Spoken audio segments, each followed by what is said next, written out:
Petrocurrency extinction, it's not just the USD in trouble.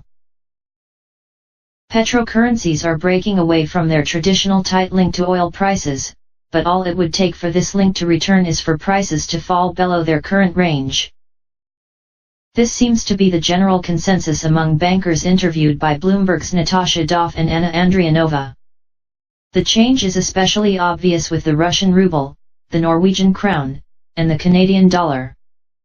The ruble's response to the recent string of gains in oil prices was muted, the Norwegian krone barely batted an eyelash at latest price changes, and the Canadian dollar has weakened despite the oil price movements. It seems there are two factors determining this break between the most traded commodity in the world and its largest producers: 1. Interest rates, and 2. The price range of oil. Russia, for example, offers high real yields for investors, which has made the ruble more attractive despite weaker oil prices over the last 2 years. Even a recent interest rate cut of 25 basis points to 8.25% didn't discourage forex traders from buying the Russian currency, Doff and Andrianova note. The situation isn't much different in Canada.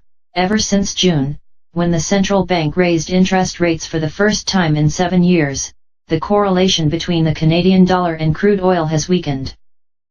This, analysts note, highlights the growing importance of central bank policy compared with the significance of the oil industry for the state budget in each of these countries. Norway is awaiting an interest rate increase, but it has booked stronger than expected economic growth, which has helped weaken the link between the crown and oil. Still, like the ruble and the Canadian dollar, the crown is likely to suffer if a sharp drop occurs in oil prices, as all commodity-related currencies are more sensitive to downward movements in the commodity's price than to price increases. The message from bankers and commodity analysts seems to be that it's too early to celebrate a complete break between oil and the currencies of its biggest producers, but the link between them has certainly weakened and frayed. Traditionally, petrocurrencies fall when oil prices fall, as this signals a decline in demand for the commodity.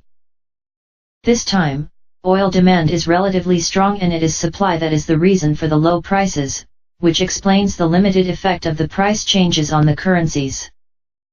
At the same time, only the mention of a possibility for weakening oil demand would be enough to cause a price drop, and if other factors emerge and this drop is below $40, petrocurrencies will be hurt. China, for one, doesn't seem to care about this still present link between currencies and oil prices. It is actively seeking to turn its own yuan into a sort of petrocurrency. The second largest consumer, and now the top importer, of crude is now trying to persuade OPEC's kingpin and biggest exporter, Saudi Arabia, to start accepting yuan for its crude oil. If the Chinese succeed, other oil exporters could follow suit. On the other hand, there's an enthusiastic and in some cases frantic diversification drive among oil-producing nations, and depending on its degree of success, this would only further weaken the link between their currencies and oil prices.